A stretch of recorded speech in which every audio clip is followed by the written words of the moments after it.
Hi friends, welcome to my YouTube channel Einstein बाबा। तो आज के इस वीडियो में हम लोग पढ़ेंगे कि किसी मिक्सचर या सॉल्यूशन के अगर कंपोजिशन को एक्सप्रेस करना हो, बताना हो, तो उसको किन किन तरीकों से हम लोग उसको बता सकते हैं। इन सारी चीज़ों को हम लोग इस वीडियो में डिस्कस करेंगे, ठीक है। तो देखते हैं सबसे पहले कि उनको एक्सप्रेस करने का मेथड कौन कौन सा है। तो सबसे पहले आता है वेट फ्रैक्शन और वेट परसेंट, ठीक है। उसके बाद वॉल्यूम फ्रैक्शन और वॉल्यूम परसेंट। उसके बाद मोल फ्रैक्शन और मोल परसेंट, ठीक है। इसके अलावा और भी मेथड्स होते हैं, जैसे पार्ट पर मिलियन पीपीएम होता है, पार्ट पर बिलियन पीपीबी होता है, पार्ट पर ट्रिलियन पीपीटी होता है, और इसके आगे भी आप लोग जोड़ सकते हैं। तो ये सारी चीजें भी किसी कंपोजिशन को किसी मिक्सचर या सॉल्यूशन के कंपोजिशन को एक्सप्रेस करती हैं, ठीक है। तो उनको हम लोग अगले वीडियो में देखेंगे। तो सबसे पहले देखते हैं कि आप लोग कंफ्यूज हो रहे होंगे कि कंपोजिशन का मतलब क्या है, ठीक है। तो कंपोजिशन को हिंदी में हम लोग बोलते हैं क्या? कंपोजिशन को हिंदी में क्या बोलते हैं हम लोग? संगठन। आप लोग पढ़ते आए होंगे हिंदी मीडियम वाले, इंग्लिश मीडियम वाले तो समझ ही रहे होंगे संगठन। अब ये संगठन क्या होता है, ठीक है। तो संगठन मतलब कि जैसे भी कोई भी आप मिक्सचर बना हुआ है या सॉल्यूशन बना हुआ है, सपोज कर लीजिए कि आपके यहाँ कोई गेस्ट आया हुआ है, ठीक है। आपके यहाँ कोई गेस्ट आया हुआ है और आपको शरबत बनाने के लिए बोला गया है। तो आप उसमें शरबत बना रहे हैं तो उसमें चीनी डालेंगे, ठीक है। पानी भी रहेगा इसमें, नमक भी डाल सकते हैं इसमें, ठीक है। उसके बाद हो गया आपका नींबू भी डाल सकते हैं इसमें, ठीक है। तो अब सपोज करिए इन सारी चीज़ों के डालने के बाद इसका कुछ क्वांटिटी यहाँ तक हो गया। अब ये क्वांटिटी किस किस चीज़ों में हो सकती है मैं अभी आगे एक्सप्लेन करता हूँ। तो जिन जिन चीज़ों से मिलके ये शरबत बना हुआ है, जैसे चीनी है तो चीनी एक कंपोनेंट हो गया, एक अवयव हो गया। मतलब जिस जिन जिन चीज़ों से ये बना हुआ है उनको हम लोग अवयव बोलते हैं या कंपोनेंट बोलते हैं। तो चीनी एक कंपोनेंट हो गया, नमक एक अलग कंपोनेंट हो गया, नींबू एक अलग कंपोनेंट हो गया, पानी एक अलग कंपोनेंट हो गया, ठीक है। और जब इनको हम लोग मिक्स करके बना दिए तो एक मिक्सचर बन गया। तो ये इसका कुछ क्वांटिटी होगा, तो वो क्वांटिटी जो है, क्वांटिटी वो वेट में भी हो सकता है, कितना इसका मास है, मतलब कितना किलोग्राम आपने शरबत बनाया। अब वॉल्यूम में भी हो सकता है कि कितना वॉल्यूम आपने, कितना लीटर शरबत बनाया या कितना मीटर क्यूब शरबत बनाया। अगर बहुत ज़्यादा बना हुआ है तो उसको मीटर क्यूब में भी एक्सप्रेस कर सकते हैं या लीटर में। या इसको ऐसे भी कर सकते हैं कि कितना मोल शरबत बनाया। नॉर्मली ऐसे करते नहीं है, लेकिन हम उसको उस रूप में भी एक्सप्रेस कर सकते हैं, ठीक है। तो अब हमको कंपोजिशन को डिफाइन करना है। तो चूंकि मान लीजिए कि जो टोटल शरबत बना, पहले हम वेट बेस पे देखते हैं। वेट सपोज करिए दो, या वेट बेस पे या मास बेस पे 2 केजी शरबत आपने बनाया, ठीक है। 2 केजी शरबत बनाया। अब 2 केजी शरबत बनाने में उसमें चीनी कितना पड़ा हुआ है, नमक कितना पड़ा हुआ है, नींबू कितना पड़ा हुआ है, पानी कितना पड़ा हुआ है, ये चीजें बताती हैं उसके कंपोजिशन को। मतलब 2 केजी शरबत बनाने के लिए कितना केजी चीनी पड़ा हुआ है, कितना केजी नमक पड़ा हुआ है, कितना केजी नींबू पड़ा हुआ है, कितना केजी पानी पड़ा हुआ है, ठीक है। तो ये चीजें उसके कंपोजिशन को बताती हैं। और ये जो होता है कंपोजिशन, ये रिलेटिव होता है। जैसे टोटल जो है, टोटल जो शरबत का वेट है या मास है वो 2 केजी है। तो इस 2 केजी के रिस्पेक्ट में कितना चीनी पड़ा हुआ है और कितना नमक पड़ा हुआ है। तो चीनी का मान लीजिए, चीनी आपका कुछ पड़ा हुआ है कि 500 ग्राम चीनी पड़ा हुआ है, या 0.5 केजी मान लीजिए 500 ग्राम चीनी है। पानी आपका मान लीजिए इसी में 500 ग्राम पानी पानी है। आप इसको बस समझने के लिए लीजिएगा, अब ये नहीं कि हाँ इतना पानी इतना चीनी में शरबत कैसे बनेगा, वो चीज़ें बात की हैं। आप लोग उसको मत लीजिएगा, ठीक है। इसके बाद ऐसे ही और चीज़ें पड़ी हुई हैं। तो टोटल मिला के वो कितना हो जाता है, 2 केजी हो जाता है। तो इसलिए जो टोटल शरबत है उसका मास हो गया, उसका वेट हो गया कितना, 2 केजी। तो अब 2 केजी के सापेक्ष ये चीनी कितना पड़ा हुआ है वो उसका बताता है क्या, चीनी का कंपोजिशन उस शरबत को बनाने के लिए और उस क्वालिटी का शरबत बनाने के लिए। अब इतना आप 500 ग्राम चीनी, 500 ग्राम पानी, कुछ नींबू और कुछ उसमें नमक डालेंगे जब उसमें, तो वो किसी एक क्वालिटी का बनेगा, कितना मीठा है कितना नमकीन है। अगर सेम उसी क्वालिटी का अगर शरबत है तो उसके कंपोजिशन के लिए हम आपको हमेशा इसी रेशियो में ये सारी चीजें चाहिए, ठीक है। तो आपको उस क्वालिटी का उतने मीठापन का, उतने नमकीन, उतना खट्टापन जो है शरबत बनेगा। तो ये सारी चीजें क्या बताती हैं, आपके कंपोजिशन को बताती हैं। तो उम्मीद करता हूं कि आप लोग कंपोजिशन को समझ गए होंगे कि कंपोजिशन कहने का मतलब क्या है, संगठन, ठीक है। तो आई होप कि आप लोग यहाँ तक समझ गए होंगे। हम आप लोग आगे बढ़ते हैं। तो आगे बढ़ने से पहले मैं आप लोगों को फिर से बोलता हूँ कि प्लीज आप लोग चैनल सब्सक्राइब करिएगा और ज्यादा से ज्यादा शेयर करिए इसको अपने दोस्तों में, ठीक है, जिससे और लोगों का भी थोड़ा इसको एडवांटेज मिले। और इसके साथ ही इस वीडियो का मैं जो पीडीएफ होगा वो मैं डिस्क्रिप्शन बॉक्स में डाल दूंगा, वहां से आप लोग उसको डाउनलोड भी कर सकते हैं, ठीक है। तो चलिए देखते हैं हम लोग क्या वेट फ्रैक्शन, वेट फ्रैक्शन क्या होता है, ठीक है। वेट फ्रैक्शन क्या होता है इसको हम लोग देखेंगे इस वीडियो में। मैंने हिंदी इंग्लिश मिक्स करके बनाया हुआ है, जैसा कि आप लोग डिमांड कर रहे थे। तो जैसे कि ये चीजें जो मैंने बताया एग्जाम पॉइंट ऑफ व्यू से बनाया कि आप लोग एग्जाम में भी लिख सके, ठीक है, समझने के लिए भी है और एग्जाम में भी आप लोग ऐसे ही लिखिएगा। थोड़ा बहुत अगर किसी को दिक्कत हो लैंग्वेज में तो लैंग्वेज चेंज कर सकता है, लेकिन इससे कम लिखेंगे तो आप लोगों को नंबर पूरा नहीं मिलेगा, ये तो मेरा मानना है, ठीक है। तो चलिए देखते हैं कि वेट और मास फ्रैक्शन को कैसे डिफाइन करते हैं। इसका बेसिक कॉन्सेप्ट तो आप लोग समझ लीजिए कि कंपोजिशन का मतलब क्या है, ठीक है। तो देखते हैं इसको। तो ये कह रहा है किसी मिक्सचर या सॉल्यूशन में उपस्थित किसी एक कंपोनेंट के मास तथा मिक्सचर या सॉल्यूशन के टोटल मास के अनुपात को वेट या मास फ्रैक्शन कहते हैं। यह एक डायमेंशन लेस क्वांटिटी है। एग्जाम में पूछता है तो आपको इतना लिखना पड़ेगा, ठीक है, इससे कम तो कुछ मत लिखिएगा, ठीक है। तो यही लिखा हुआ है किसी मिक्सचर या सॉल्यूशन में उपस्थित किसी एक कंपोनेंट के मास तथा उस मिक्सचर या सॉल्यूशन के टोटल मास के अनुपात को हम लोग क्या बोलते हैं, मास फ्रैक्शन बोलते हैं, ठीक है। यहाँ पे दिया हुआ क्या कहते हैं, मास फ्रैक्शन कहते हैं। वेट या मास फ्रैक्शन से हमें यह पता चलता है कि यूनिट मास के मिक्सचर या सॉल्यूशन में कितना भाग उस एक कंपोनेंट का है, ठीक है। इसके कहने का मतलब ये है कि जैसे आप लोगों ने पीछे मैंने एक्सप्लेन किया 2 kg शरबत बना हुआ है या 2 लीटर शरबत बना हुआ है या 2 किलो मोल शरबत बना हुआ है, तो ये तो टोटल शरबत का क्वांटिटी हो गया, ठीक है। लेकिन क्या कह रहा है यहाँ पे कि इससे हमें ये पता चलता है कि यूनिट मास के मिक्सचर, अगर इसको यूनिट मास लेंगे तो यूनिट मास का लेने का मतलब कि 1 kg शरबत। लेकिन क्या है ये, अब ये नहीं है कि मास कम करने से हमारा जो शरबत की क्वालिटी है वो चेंज हो जाएगी, ऐसा नहीं होगा।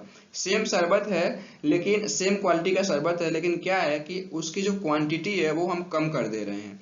तो अब वो क्या है कि अब वो पूछ रहा है कि 2 kg में तो आपने इतना इतना डाला, तो आप अगर वही शरबत आपको यूनिट में बनाना हो, यूनिट क्वांटिटी में 1 kg या 1 लीटर या 1 किलो मोल में बनाना हो, तो उसमें 1 kg शरबत बनाने में उन सारी चीजों का नमक का या पानी का या चीनी का या नींबू का कितना यूज आप कर रहे हैं वो एक्सप्रेस करता है क्या, यही वेट फ्रैक्शन बताता है हमें या मास फ्रैक्शन बताता है। एक चीज के साथ ही मैं और बताते चलूं, आप लोगों के बुक में दिया हुआ है वेट फ्रैक्शन और मास फ्रैक्शन। तो आप लोग जानते हैं कि वेट में और मास में जमीन आसमान का फर्क होता है।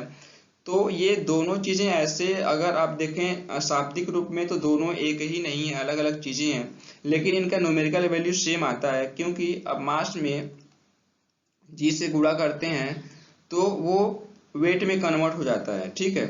तो इसलिए इसके जो क्वांटिटी आती है वेट या मास फ्रैक्शन आप अलग अलग निकालेंगे तो वो दोनों सेम ही आएंगे, ठीक है। तो इसलिए बुक में भी आप लोगों को वो एक ही लिख दिया है, कहीं वेट फ्रैक्शन लिखा है कहीं मास फ्रैक्शन, लेकिन वो एक्चुअल में क्या है, मास फ्रैक्शन ही है। तो आप उसको ये चीजें ध्यान दें, ठीक है। तो हम लोग आगे बढ़ते हैं। तो यहाँ पे जैसे मान लीजिए कोई कंपोनेंट ए है और कोई कंपोनेंट बी है, ए और बी से मिलके कोई मिक्सचर बना हुआ है, ठीक है। तो एक कंपोनेंट हमारा ए हो गया, एक कंपोनेंट हमारा बी हो गया। तो कंपोनेंट ए का मान लीजिए क्वांटिटी जो है सॉल्यूशन में या मिक्सचर में वो x kg है और b का जो क्वांटिटी है वो y kg है। तो टोटल कितना हो गया, x प्लस वाई हो गया। ठीक है, तो x टोटल कितना हो गया, x प्लस वाई kg। ठीक है, तो अब ये कह रहा है क्या डेफिनेशन में, किसी मिक्सचर या सॉल्यूशन में उपस्थित किसी एक कंपोनेंट के मास। अब एक कंपोनेंट का मास कितना है, x। ये किस कंपोनेंट का है, कंपोनेंट ए का है। अब उसको हम क्या करेंगे, टोटल मास जो मिक्सचर है उसका टोटल मास कितना है, x प्लस वाई है। तो इसी को हम लोग क्या बोलते हैं, क्या कि कंपोनेंट ए का जो है ये वेट फ्रैक्शन है या मास फ्रैक्शन। इसी तरीके से हम बी का निकालेंगे तो बी का मास कितना है हमारा, बी का वाई है और टोटल मास तो हमारा एक्स प्लस वाई है ही। तो ये क्या हो गया, ये हमारा हो गया कंपोनेंट बी के लिए हो गया ये कंपोजिशन, ये मास फ्रैक्शन या वेट फ्रैक्शन हो गया। तो इस तरीके से निकालते हैं। ठीक है, ये मैंने एग्जांपल लिया यहाँ पे, माना कोई यहाँ पे माना कोई H2SO4 का सॉल्यूशन है और इस सॉल्यूशन में 120 केजी H2SO4 तथा 180 केजी वाटर है। ठीक है, कोई H2SO4 का मैंने सॉल्यूशन का एग्जांपल लिया है, उस सॉल्यूशन में क्या है 180 केजी क्या है H2SO4 है और 180 केजी क्या है वाटर है। तो टोटल जो हमारा मास होगा 120 और 180 को ऐड कर देंगे तो कितना बनेगा, ये हमारा 300 बनेगा। ठीक है, वेट या mass fraction of H2SO4, mass of, यहां से क्या लिखा, वेट या mass fraction of H2SO4, mass of H2SO4 यहाँ पे बटे है, ये बटे है बीच में, इसको ध्यान रखिएगा। टोटल मास ऑफ सॉल्यूशन, तो 120 क्या है H2SO4 का मास है। ठीक है, और 120 प्लस 80 क्या है, ये टोटल मास हो गया। तो देखिए जिस कंपोनेंट का आपको निकालना है उसको ऊपर रखिए बटे में, ठीक है, और नीचे टोटल मास से भाग कर दीजिए, ये तरीका है निकालने का। तो इसको निकालेंगे तो कितना आएगा 0.4। अब 0.4 आया तो ये 0.4 हमें बता क्या रहा है, इससे हमको पता क्या चलता है उसको मैंने आगे लाइन में यहाँ पे लिखा हुआ है। अब इस 0.4 से हमें यह पता चलता है कि अगर इसी सॉल्यूशन का 1 केजी मात्रा हो, इसी सॉल्यूशन का कहने का मतलब ये है कि जो 180 केजी H2SO4 और 180 केजी वाटर मिलाने पे जिस क्वालिटी का H2SO4 सॉल्यूशन बना होगा, उसी क्वालिटी का अगर हम 1 केजी क्वांटिटी लें तो उस एक केजी क्वांटिटी के सॉल्यूशन में कितना जो होगा 0.4 ग्राम जो होगा आपका H2SO4 होगा, और जो बचा हुआ है क्या है वो पानी होगा। ठीक है, तो चूंकि 1 केजी में जब 0.4 केजी क्या हो गया आपका, 1 केजी में से 0.4 केजी जब आपका H2SO4 हो गया, तो चूंकि दो ही कंपोनेंट है तो 1 केजी में 0.4 केजी क्या हो गया H2SO4 हो गया, तो जो बचा हुआ होगा 1 माइनस 0.4 करेंगे तो 0.6 बचेगा, तो जो बचा हुआ है वो पानी हो जाएगा। तो इसी के साथ ये पानी का भी आप कंपोजिशन निकाल सकते हैं। ठीक है, कि पानी का कितना वेट फ्रैक्शन है, मास फ्रैक्शन है, आपको दोनों का निकालने की जरूरत नहीं है जब दो ही कंपोनेंट हैं। तो अगर 3 कंपोनेंट है तो 2 का निकालेंगे तो तीसरे का निकल जाएगा 1 माइनस करके। उसके बाद अगर 10 कंपोनेंट है, आपको 9 का पता चल गया तो ऐसा नहीं कि 10वें का भी आप लोग ऐसे भाग करके निकालेंगे, अनुपात में निकाल के एक में से टोटल को घटा देंगे तो जो लास्ट वाला है उसका पता चल जाएगा। तो ये चीज है। तो इसी के साथ ही अब क्या आता है परसेंट में, ये तो हो गया फ्रैक्शन। फ्रैक्शन में क्या है, फ्रैक्शन और परसेंट में फर्क ये है, परसेंट मतलब कि परसेंट, दो चीज से मिलकर होता है परसेंट। परसेंट मतलब कि पर 100 क्वांटिटी में कितना कोई चीज है। ठीक है, अब फ्रैक्शन में का मतलब ये है कि जब हम कोई चीज फ्रैक्शन बटे में लिखते हैं, जैसे 1/100 है, ठीक है, जैसे 1/100 है तो इसका मतलब ये है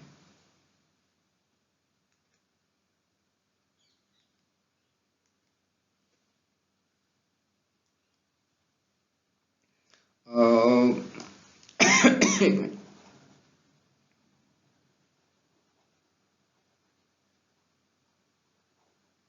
ठीक है, तो सपोज करिए कि आप बट्टे में जब 1/100 लिखते हैं ऐसे करके, ठीक है, तो इसका मतलब क्या है कि कोई चीज है उसको हम 100 पार्ट में डिवाइड किए हैं। ठीक है, सपोज करिए कोई ऐसे आपके पास सर्किल है, इसको सर्किल को आप 100 पार्ट में डिवाइड करें, अगर इसको ऐसे ऐसे करके 100 पार्ट में ऐसे ऐसे करके डिवाइड करें, तो जो एक पार्ट बचेगा उसका ऐसे पतला सा जो एक स्लाइस बचेगा वो ही होता है क्या 1/100। ठीक है, तो ऐसे 1/100 1/100 1/100 ऐसे जोड़ते जाओगे 100 बार, क्योंकि 100 पार्ट हुआ है तो 100 बार जोड़ते जाएंगे तो ऑटोमेटिकली आपको कितना मिल जाएगा, 100 मिल जाएगा। ठीक है, तो सेम वही चीज बताता है यहाँ पे भी। ये फ्रैक्शन बताता है कि एक यूनिट में, यूनिट क्वांटिटी में कोई चीज कितना है। ठीक है, और परसेंटेज बताता है कि 100 में वही चीज कितना है। तो सेम वही चीज है। तो अगर हम फ्रैक्शन में 100 का गुणा कर दें तो वो हमको क्या परसेंट में मालूम हो जाएगा। तो वही लिखा है मैंने, वेट या मास फ्रैक्शन, वेट या मास परसेंट। अगर इसी वेट फ्रैक्शन में 100 से गुणा कर दें तो हमें उस मिक्सचर या सॉल्यूशन का वेट या मास परसेंट पता चल जाता है। ठीक है, ये लिखा है मैंने, वेट या मास परसेंट बराबर वेट या मास फ्रैक्शन गुणे 100। आप फ्रैक्शन निकालिए, उसमें 100 से गुणा कर दीजिए, वो परसेंटेज में कन्वर्ट हो जाएगा। इसी के उल्टा भी है कि अगर आपको परसेंट में दिया हुआ, जैसे आप इसी जो इक्वेशन दिया हुआ है यहाँ पे, जो ये इक्वेशन मैंने लिखा हुआ है रेड कलर से, ये चीज, ठीक है, अगर इसी आप इक्वेशन में ये जो 100 यहाँ पे गुणा है, इसको आप इधर ले जाएंगे तो ये बटे में हो जाएगा। ठीक है, तो बटे 100 हो जाएगा और इधर क्या बचेगा, फ्रैक्शन। ठीक है, तो अगर आपको फ्रैक्शन निकालना है और परसेंट दिया हुआ है तो 100 से भाग कर देंगे। जैसे मान लीजिए 78% होता है, जैसे एटमॉस्फेयर में हमारी जो नाइट्रोजन की क्वांटिटी है वो 78% है। तो अगर 78% को अगर हम 100 से भाग कर देंगे तो कितना आएगा, 0.78 आएगा। तो देखिए किसी परसेंटेज को अगर हम 100 से भाग देंगे तो फ्रैक्शन में चेंज हो जाता है। ठीक है, अब 0.78 आ गया। अगर यही 0.78 है, अगर इसको हम 100 से गुणा कर दें, अगर इसी को हम लोग क्या करें,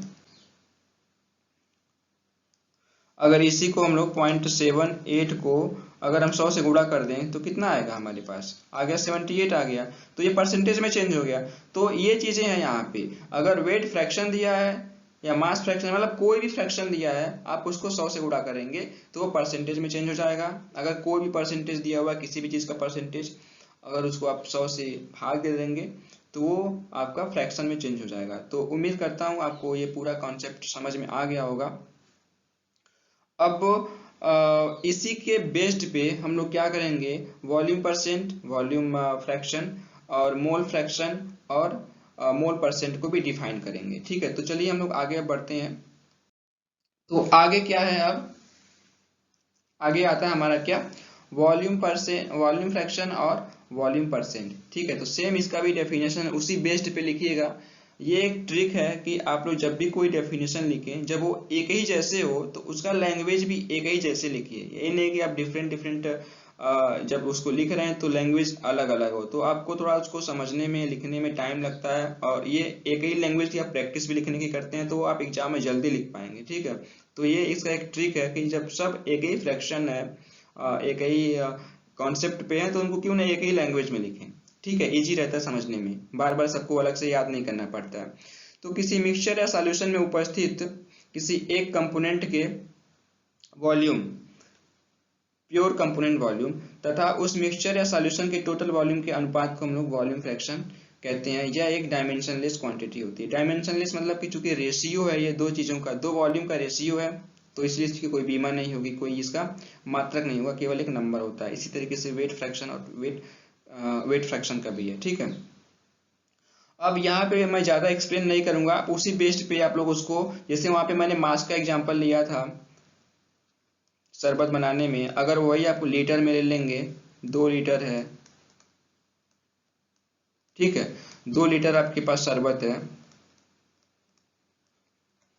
तो अब क्या है, अब जो भी कंपोनेंट उसमें डाले थे आप, अगर उसको वॉल्यूम बेस में, हर चीज का वॉल्यूम होता है, हर चीज का मास होता है। ठीक, ऐसा नहीं है कि कोई किसी चीज का वॉल्यूम नहीं होता है। जिसका मास होगा उसका वॉल्यूम होगा, जिसका वॉल्यूम होगा उसका मास होगा। ठीक है, तो अगर उसी चीज को हम लोग वॉल्यूम में कैलकुलेट करें तो वो क्या होता है, हमारा वॉल्यूम फ्रैक्शन और वॉल्यूम परसेंटेज मिलकर आता है। मैं पूरा एक्सप्लेन नहीं करूंगा, सेम जो पीछे मैंने, इसलिए मैंने वहां पे ज्यादा टाइम लिया कि इसको मैं जल्दी से निपटा लूं। ठीक है, मैं बस पढ़ते जा रहा हूँ, आप लोग उसको देखते जाइएगा।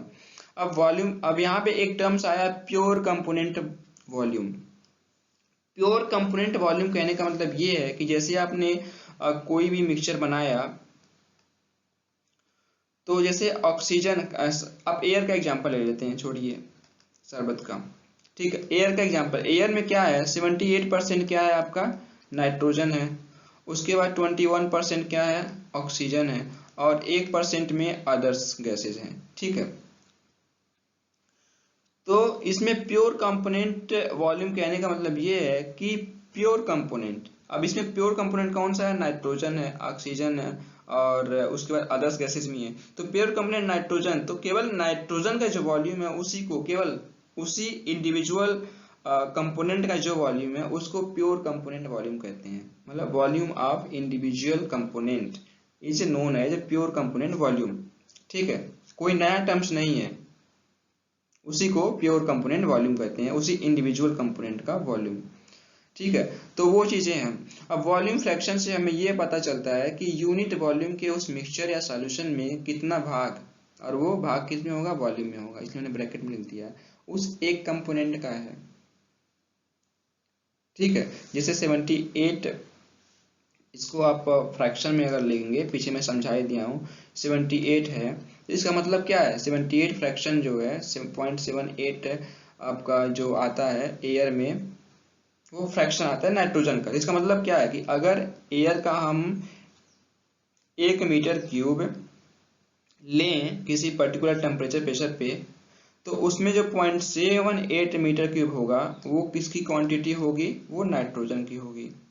और बाकी 0.21 जो क्वांटिटी होगी, 0.21 मीटर क्यूब जो क्वांटिटी होगी वो किसका होगा, ऑक्सीजन का होगा। और जो 0.01% होगा वो अदर्स गैसेस होंगी। तो ये हमको पता चलता है। ठीक है, मैंने वो एग्जांपल ले लिया, माना कोई गैसेस मिक्सचर है जिसमें 10 मीटर क्यूब और हाइड्रोजन है 15 मीटर क्यूब, नाइट्रोजन है 25 मीटर क्यूब, ऑक्सीजन है। तो अब हम क्या करेंगे, चूंकि 10 15 25 जोड़ लेंगे, तो 15 10 25 25 50, टोटल वॉल्यूम कितना हो गया, 50 मीटर क्यूब। ठीक है, अब हमको जिस भी कंपोनेंट का निकालना है उसको ऊपर रखेंगे, उसके वॉल्यूम को, जैसे 10 है हाइड्रोजन का, तो हाइड्रोजन का अगर हमको फ्रैक्शन निकालना है तो इसके वॉल्यूम को 10/50 कर देंगे। ठीक है, तो वो जितना आएगा उसका फ्रैक्शन हो जाएगा। इसी तरीके से हमको नाइट्रोजन का निकालना है तो 15/50 कर देंगे, जो आएगा वो उसका नाइट्रोजन का फ्रैक्शन हो जाएगा। इसी तरीके से ऑक्सीजन का निकालने के लिए हम 25/50 कर देंगे। तो ये है तरीका इसको निकालने का। अब क्या है, अब हमको परसेंट में निकालना है, तो सेम चीज वही करेंगे कि हम लोग फ्रैक्शन में क्या करते हैं, 100 से गुणा कर देंगे, तो हमारा वो वॉल्यूम परसेंट में चेंज हो जाएगा। ये मैंने लिखा है, वॉल्यूम परसेंट बराबर वॉल्यूम फ्रैक्शन गुणे 100। इससे हमें यह पता चलता है कि उस मिक्सचर या सॉल्यूशन के 100 मीटर क्यूब में कितना मीटर क्यूब उस कंपोनेंट का है। ठीक है, अब चूंकि यहाँ पे वॉल्यूम है इसलिए मीटर क्यूब लिखा हुआ है, अगर यही केजी में होता तो 100 केजी लिखते। ठीक है, वही मोल में होता तो 100 मोल लिखते, अब मोल का आगे आएगा। ठीक है, तो ये सारी चीजें हैं, सब एक ही बेस्ट पे मैंने लिख दिया है, एक ही तुक पे, कि आप लोगों को समझने में कोई दिक्कत ना हो। ठीक है, तो चलिए अब आगे बढ़ते हैं, उम्मीद करता हूँ कि आप लोग समझ गए होंगे। अब आगे आता है मोल फ्रैक्शन और मोल परसेंटेज। तो अगर किसी चीज को हम लोग वेट फ्रैक्शन या वेट परसेंटेज में कन्वर्ट कर ले रहे हैं, उसको हमको कन्वर्ट करना है या उसका निकालना आ गया, तो मोल फ्रैक्शन भी आसान ही है। केवल इसमें क्या एक अलग टर्म्स आ जाता है, मॉलिक्यूलर वेट। ठीक है, मास को, उस इंडिविजुअल कंपोनेंट के मास को उसके मॉलिक्यूलर वेट से भाग दे देंगे हम लोग, मॉलिक्यूलर वेट से, तो वो क्या मोल में कन्वर्ट हो जाता है। तो अगर किसी चीज का मास दिया है तो हमको एक अलग से टर्म्स हमको याद रखना पड़ेगा कि उस कंपोनेंट का क्या है, मॉलिक्यूलर वेट कितना है, ये बस अलग है उससे। वेट फ्रैक्शन से यहाँ पे एक ही चीज में अलग से पढ़ना है, ज्यादा पढ़ना है, क्या है वो, ज्यादा क्या पढ़ना है उसको आपको याद रखना पड़ेगा। जैसे किसी भी सॉल्यूशन का या मिक्सचर का आप अगर निकालेंगे मोल फ्रैक्शन, तो वहां पे आपको उन कंपोनेंट का आपको मॉलिक्यूलर वेट पता होना चाहिए। ठीक है, तभी निकाल पाएंगे मोल फ्रैक्शन। ठीक है, तो सेम वही चीज ये भी है कि वहां पे वेट बेस पे, जो हमारा बेस था निकालने का फ्रैक्शन, वेट बेस पे था, सारे चीज सारी क्वांटिटी हमारी वेट में थी, मास में थी, किलोग्राम में थी, तो हमारा वहां पे वेट फ्रैक्शन निकल रहा था। उसके बाद हम लोग वॉल्यूम पढ़े, तो वहां पे सब चीजें मीटर क्यूब में, लीटर में, मिलीमीटर में हो सकती हैं, तो हमारा वहां पे वॉल्यूम परसेंट निकला। अब यहाँ पे जो भी सारी चीजें होंगी आपको मोल में दी हुई होंगी। ठीक है, तो आप लोग यहाँ पे क्या निकालेंगे, मोल फ्रैक्शन निकालेंगे, मोल परसेंटेज। हो सकता हो किलोग्राम में ही दिया हो आपको, तो मोल में कन्वर्ट करना पड़े। ठीक है, ये तो आप लोग पहले चैप्टर में ही पढ़ चुके हैं। हो सकता है वॉल्यूम में दिया हुआ है, आपको डेंसिटी वगैरह की सहायता से उसका मास निकालना हो, फिर मोल फ्रैक्शन निकालना हो, तो स्टेप बाय स्टेप, लेकिन है मेन फंडा वही। ठीक है, तो इसको एक पढ़ते हैं सीधे सीधे, ज्यादा टाइम नहीं लेंगे इसमें, कि किसी मिक्सचर या सॉल्यूशन में उपस्थित किसी एक कंपोनेंट की मोल तथा उस मिक्सचर या सॉल्यूशन के टोटल मोल के अनुपात को मोल फ्रैक्शन कहते हैं। यह एक डायमेंशनलेस क्वांटिटी है। मोल फ्रैक्शन से हमें यह पता चलता है कि यूनिट मोल के मिक्सचर या सॉल्यूशन में कितना भाग, या ये माफ कीजिएगा ये मोल है, ठीक है, माइल लिख दिया मैंने, ये मोल है, ठीक है, उस एक कंपोनेंट का है। एग्जाम्पल, माना कोई H2SO4 का सॉल्यूशन और इस सॉल्यूशन में 120 मोल H2SO4 तथा 120 मोल वाटर है, ठीक है, वो पीछे वाला मैंने एग्जाम्पल ले लिया है। तो टोटल मोल कितने हो जाएंगे, 120 मोल और प्लस 180 मोल 300 मोल हो जाएगा। तो अब जिस कंपोनेंट का हमको फ्रैक्शन निकालना है, चूंकि ये मोल में है तो मोल फ्रैक्शन निकलेगा, तो 120 बटे टोटल 300 हो गया, 120 बटे 300 करेंगे, जोड़ दिया मैंने यहाँ पे, तो ये H2SO4 का निकल गया। इसी तरीके से अगर आपको पानी का निकालना है तो पानी का भी निकाल सकते हैं। तो पानी का निकालने के लिए हमको ऐसे भागा करने का जरूरत नहीं है, डिवाइड करने की जरूरत नहीं है, एक में से हम माइनस कर लेंगे तो वो हमारा 0.6 जो आएगा, 0.6 जो आएगा वो हमारा मोल फ्रैक्शन हो जाएगा वाटर का, ठीक है, क्योंकि दो ही कंपोनेंट है, तो एक का निकलेगा तो दूसरे का ऑटोमेटिक निकल जाएगा एक माइनस करके। सेम वही चीज मैंने लिखा हुआ। अभी इस 0.4 से हमें यह पता चलता है कि अगर इसी सॉल्यूशन का 1 मोल मात्रा हो तब इस सॉल्यूशन में H2SO4 की मात्रा 0.4 मोल होगी। इस प्रकार हम वाटर के लिए भी मोल फ्रैक्शन निकाल सकते हैं, मोल परसेंट। अब मोल परसेंट आ गया। अब अगर इसी मोल फ्रैक्शन में 100 से गुणा कर दें तो हमें उस मिक्सचर या सॉल्यूशन का मोल परसेंट पता चल जाता है। मोल परसेंट बराबर मोल फ्रैक्शन गुणे 100। सेम वही चीज़ है। मैं आगे बढ़ता हूँ, ज़्यादा टाइम वेस्ट नहीं करेंगे, बहुत ज़्यादा लेंदी सिलेबस आप लोगों का। तो चलिए आगे देखते हैं आगे क्या है। अब आगे आता है आपका सम ऑफ मोल फ्रैक्शन। ये बहुत इंपॉर्टेंट चीज़ है, क्योंकि मैं पीछे एक्सप्लेन कर चुका हूँ तो यहाँ पे भी ज़्यादा टाइम नहीं लूंगा। जैसे आप जितने कंपोनेंट हैं, सपोज करिए आप कोई भी चीज़ मिक्सचर बन रहा है तो उसमें कंपोनेंट ए है, बी है, सी है, डी है, ई है, ऐसे करके बहुत सारे कंपोनेंट से मिलके बना हुआ है। तो सारे कंपोनेंट का जब आप निकालेंगे तो कुछ ना कुछ फ्रैक्शन आएगा। किसी का मान लीजिए 0.1 आ रहा है, किसी का 0.01 आ रहा है, तो ऐसे करके। तो इन सारी चीजों को अगर आप जोड़ेंगे तो वो कितना आएगा, फ्रैक्शन 1 आएगा। ठीक है, आप करके देख लीजिएगा और उसी चीज को हम लोग प्रूफ करेंगे कि 1 कैसे आएगा, उसी का ये प्रूफ है। ठीक है, ये क्या है, प्रूफ है। ठीक है, तो यहाँ पे सम ऑफ ऑल मोल फ्रैक्शंस, माना किसी मिक्सचर में कंपोनेंट ए, बी एंड सी हैं। ठीक है, मिक्सचर में कंपोनेंट ए की मात्रा x मोल है, कंपोनेंट बी की मात्रा y मोल है और कंपोनेंट सी की मात्रा z मोल है। ठीक है, तो अब मिक्सचर का टोटल मोल कितना होगा, तीनों को जोड़ देंगे, x plus y plus z mole होंगे। ठीक है, अब कंपोनेंट ए का मोल फ्रैक्शन, तो बताया था मैंने आपको, जिस भी कंपोनेंट का मोल फ्रैक्शन निकालना है उसका मोल लिखिए, x लिखिए और बटे टोटल मोल से भाग दे दीजिए। टोटल जो मिक्सचर का मोल है मिला के, सबका मिला के उससे भाग दीजिए तो वो ए का निकल के आएगा, तो ये ए का हो गया। ठीक है, इसी तरीके से आप बी का निकालेंगे तो बी का जो मोल क्वांटिटी है वो कितना है, y है, तो ये x plus y plus z, ये तो सेम ही रहेगा, तो ये किसका हो गया, बी का हो गया। इसी तरीके से आप जेड का भी निकाल सकते हैं, x plus y plus z करके होगा ये सी का हो गया। ठीक है, अब ये कह रहा है कि अगर इन्हीं तीनों को जोड़ दें हम, अगर इन्हीं तीनों को जोड़ दें, ए प्लस बी प्लस सी, तीनों कंपोनेंट को जोड़ दें तो ये कितना आएगा। इनको तीनों को जोड़ेंगे तो क्या करें, आप देख ही रहे हैं, तो तीनों जोड़ के कितने हो जाएंगे, x plus y plus z, लॉसर लेके करेंगे आप तो हो जाएगा। मैं इतना शॉर्टकट में आपको बता दे रहा हूँ। तो ये एक आता है, ये मैंने प्रूफ किया है, यहाँ पे देखिए एक आया हुआ है। तो so sum of mole fraction of all component is unity.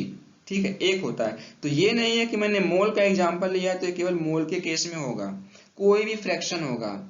ठीक है, कोई भी फ्रैक्शन होगा, वॉल्यूम फ्रैक्शन है, वेट फ्रैक्शन है, मोल फ्रैक्शन है, तो सबका अगर हम सब में अगर फ्रैक्शन का हम टोटल कंपोनेंट के फ्रैक्शन का अगर हम जोड़ते हैं तो वो कितना आता है, हमारा 1 आता है। ठीक है, ये तो हो गया फ्रैक्शन का। इसी तरीके से परसेंटेज का भी है। परसेंटेज को भी अगर जितने भी कंपोनेंट है उनके परसेंटेज निकालने हैं कंपोजिशन परसेंटेज में, तो उनके परसेंटेज को भी जोड़ेंगे तो उनका कितना जो आएगा योगफल कितना आएगा, वो 100 आएगा। जैसे फ्रैक्शन का 1 आएगा तो परसेंटेज का 100 आएगा। ठीक है, जैसे 78% आपका नाइट्रोजन है 20,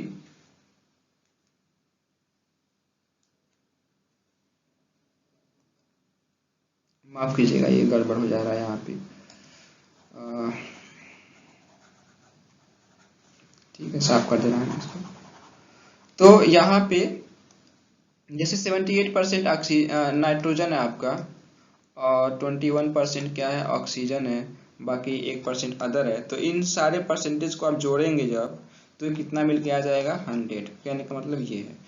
तो उम्मीद करता हूँ ये वीडियो आप लोगों को पसंद आया होगा। तो फिर अगले वीडियो में हम लोग इस पे बेस्ड हम लोग न्यूमेरिकल सॉल्व करेंगे, बहुत ही अच्छे से सॉल्व करेंगे, सारे क्वेश्चन सॉल्व करेंगे और कुछ क्वेश्चन जो इजी होंगे मैं छोड़ दूंगा आप लोगों के लिए। तो फिर मिलते हैं अगले वीडियो में, तब तक के लिए थैंक यू, धन्यवाद। और एक बात फिर से कि प्लीज़ आप लोग चैनल सब्सक्राइब करें, पीडीएफ इसका डिस्क्रिप्शन बॉक्स में है, वहाँ से डाउनलोड कर सकते हैं। तो फिर मिलते हैं अगले वीडियो में, तब तक के लिए थैंक यू।